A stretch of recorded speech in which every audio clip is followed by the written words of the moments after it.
नमस्कार विद्यार्थी मित्रांनो, आपला 8वीचा 6वा पाठ 8 म्हणजे कविता है। इस कविता का नाम है जरा प्यार से बोलना सीख लीजिए।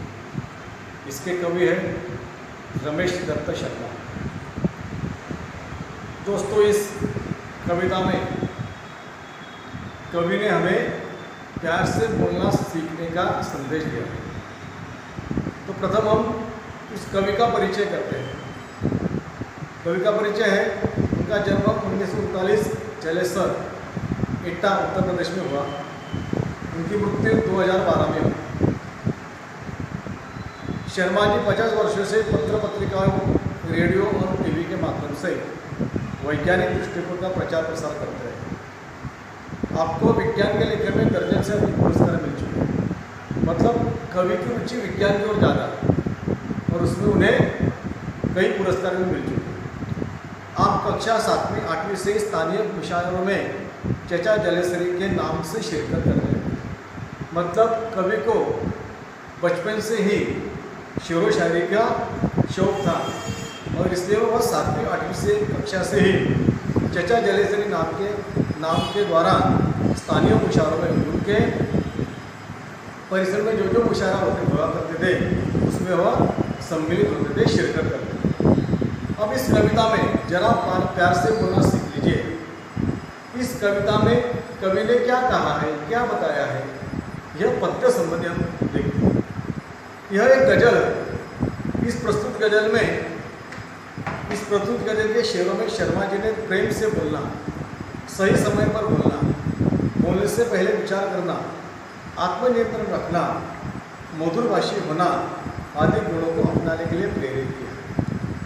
आपका मानना है कि हमेशा ओट सीकर बैठना उचित है, लेकिन कवि यह भी कहते हैं कि हमेशा ओट सीकर बैठना भी उचित नहीं।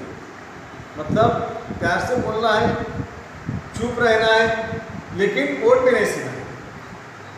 इसलिए जो बोलना है वो अच्छा बोलना है। आवश्यकता अनुसार आक्रोश भी प्रकट करना जरूरी होता है। मतलब जब हमें आवश्यकता होती है, किसी काम में कोई हमारे दखल देता है, तो कभी कभी हम आक्रोश भी करते हैं, हम संताप भी करते हैं, हम क्रोध भी करते हैं, तो वह भी कभी कभी जरूरी होता है। तो मित्रों, छात्रों, हम अब कविता की ओर चलते हैं। कवि जी कहते हैं, जरा प्यार से बोलना सीख लीजिए, वाणी में शहद बोलना सीख लीजिए, जरा प्यार से बोलना सीख लीजिए। वाणी मतलब हम जो बात करते हैं, हमारी भाषा, हम जो कहते हैं उसे वाणी बोलते हैं। वाणी में शहद बोलना सीख लीजिए। शहद मतलब शहद कैसा होता है, तो शहद मीठा होता है। तो उसी शहद की तरह अपने जुबान में भी, अपने वाणी में भी मिठास होनी चाहिए। इसलिए कवि कहते हैं कि वाणी में शहद बोलना सीख लीजिए। जो अच्छी तरह बातचीत करता है, जो मिठास से बात करता है, मधुरभाषी होता है, उसके पास कोई भी आता है, उससे बात करने के लिए किसका भी जी चाहता है। इसलिए कवि यह कहते हैं कि वाणी में शहद बोलना सीख लीजिए, जरा प्यार से बोलना सीख लीजिए। मतलब हम किसी से भी बात करेंगे तो हमें प्यार से ही बात करनी है। उसे हमें अपने क्रोध पर नियंत्रण रखकर उससे बात करनी है। कभी आगे कहते हैं, चुप रहने के यारों बड़े फायदे हैं, जुबा वक्त पर खोलना सीख लीजिए। कभी कहते हैं कि चुप रहने के यारों बड़े फायदे हैं। तो हमेशा गपशप करना या बड़ी बड़ी बातें करना यह अच्छा नहीं। इसलिए कभी कहते हैं कि चुप रहने के यारों बड़े फायदे हैं।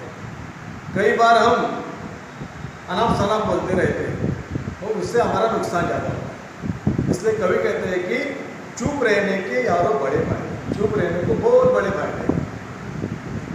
जुबा वक्त पर खोलना सीखिए, और जब वक्त होता है तभी जुबा खोलो। अनाप शनाप या व्यर्थ की बातें मत करो। जब हमें हमारी बुद्धि के द्वारा समझता है कि इस वक्त पर हमें बोलना चाहिए, तो उसी वक्त पर हम बोलें।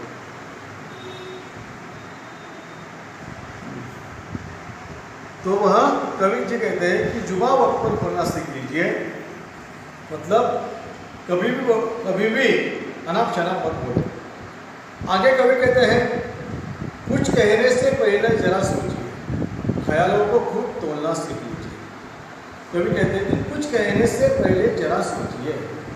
हम जब किसी से बात करते हैं, किसी से कुछ कहते हैं, तो पहले सोच लीजिए कि हम उसे क्या करेंगे।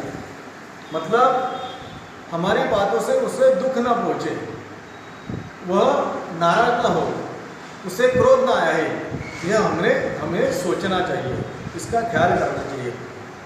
कुछ कहने से पहले जरा सोचिए, ख्यालों को खुद तोलना सीख लीजिए।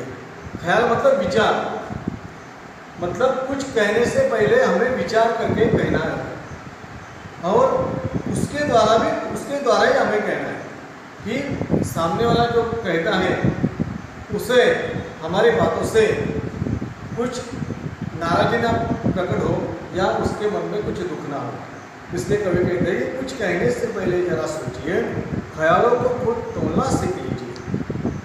आगे कहते कवि, तू तड़ाक हो या फिर हो तू मैं, अपने आप को टोकना सीख लीजिए। तू तड़ाक हो, तू तड़ाक होना मतलब किसी से झगड़ा होना, किसी से हम बातचीत करते करते हम अनाप शनाप बोलने लग जाते हैं, तो उससे दुख पहुंचता है, हम तू मैं में आ जाते हैं। मतलब हम बातें करते करते तू मैं में मतलब झगड़ा बहुत बड़ा हो जाता है। तो इसलिए कभी कहते हैं कि अपने आप पर संयम रखो कुछ कहने से पहले, और अपने आप को टोकना सीख लीजिए। टोकना मतलब अपने आप को रोकना सीख लीजिए। आगे कवि कहते हैं, पटाखे की तरह फटने से पहले रोशनी के रंग घोलना सीख लीजिए। मित्रों, छात्रों, हम पटाखे देखते हैं। पटाखे क्या होते हैं?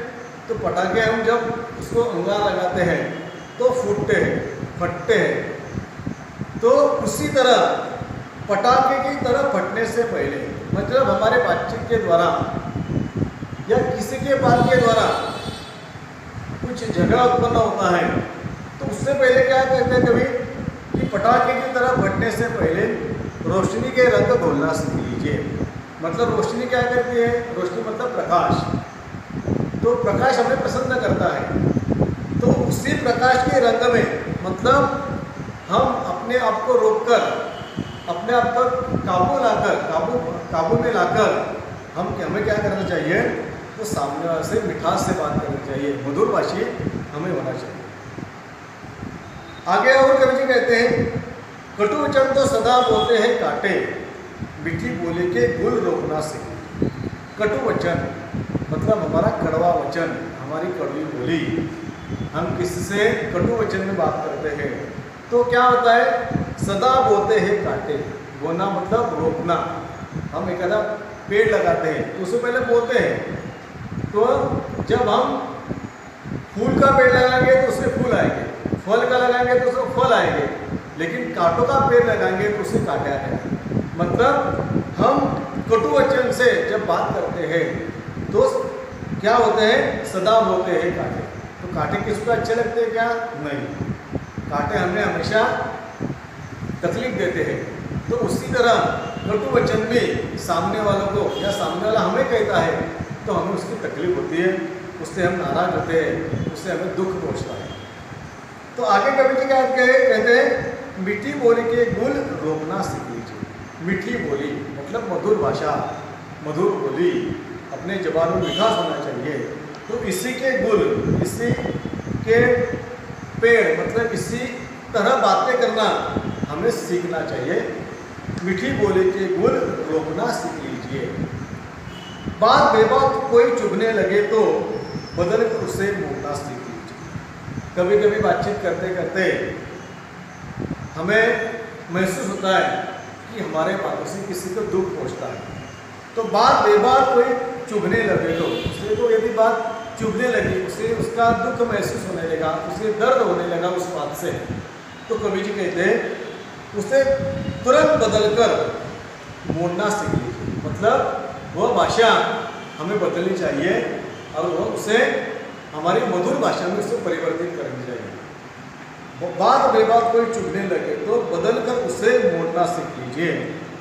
ये किसने कहा होठ सीख करके बैठो, जरूरत पे मुंह खोलना सीख लीजिए। अंत में कवि जी कहते हैं कि प्यार से बोलना सीखना है, लेकिन कभी कभी हमें किसी से कड़ी बात भी करनी पड़ती है।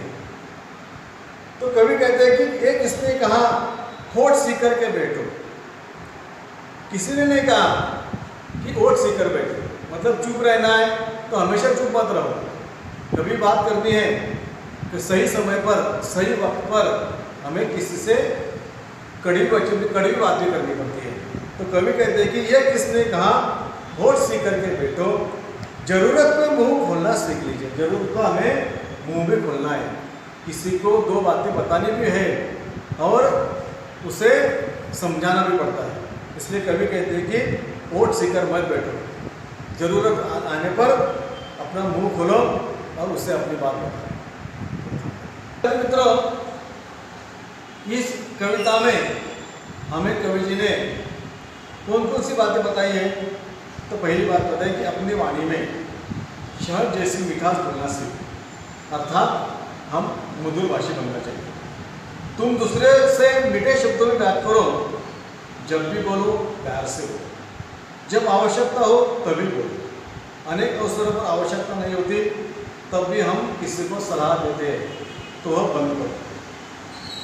दोस्तों, चुप रहने के अनेक लाभ हैं। क्या क्या लाभ है?